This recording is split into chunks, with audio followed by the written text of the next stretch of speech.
In my opinion, a conservationist is someone who is actually out on the ground preserving land. We have over 6 billion people living on this planet. Virtually every stitch of land that's available for cultivation for what we eat is being used already. And natural ecosystems throughout the world are starting to collapse. They're losing species, they're losing their water, they're really degrading very rapidly. Even if it's purely a selfish thing, humans need to preserve nature, because if they don't, they won't have what they need to feed themselves. A few years ago, I went on a very long walk across Central Africa, and I called it the Mega Transect. And I identified where could we put national parks in Congo and in Gabon that wouldn't create too much conflict with human beings, and at the same time preserve a very broad base for ecosystem representation in those two countries. Every step of the way along this walk of 2,000 miles, I recorded everything that I saw having to do with humans, wildlife, and trees the entire way. 2 to 3 years after this walk, we had 13 new national parks in Gabon, and we're going to have 7 new national parks in Congo, preserving upwards of 10 million acres.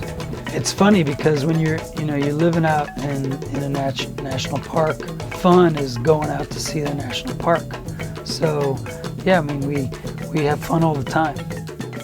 Some people think data collection is boring. You just write things down, you look at like a plant and you think, okay, is it being pollinated or not? You do that a million times.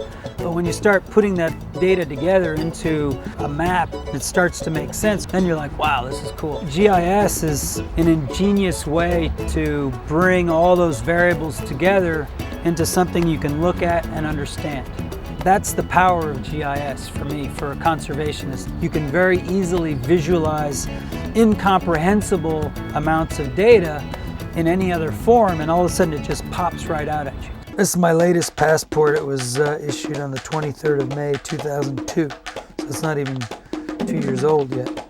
And yet it's just like already gotten completely drenched several times, and it's got a gazillion little stamps in it. I'm basically a vagabond. I don't have a base that I call home. I really don't. I go where my work takes me. People say, how do you get that job? You go through the school of hard knocks. You get out in the field for a long time and you gain an understanding of what you need to do to preserve land. A lot of background in the hard sciences is definitely a necessity. Biology, anthropology, and ecosystems. If you have a PhD in ecology or in anthropology, I think that those are useful degrees to have to be a good conservationist. This is my domain. It's called the Conservationist in Residence or something like that, but no one comes in here because they don't know what's back here. They're scared. It's pretty amazing. I mean, there are thousands of protected areas in Africa, thousands of them. And when you think about the amount of work that it takes to get a protected area gazetted and to ramp it up and to get infrastructure and personnel and keep that place preserved, it's a huge amount of work. So when you see those thousands and thousands of protected areas around Africa, you think conservationists are hard at work all over the planet.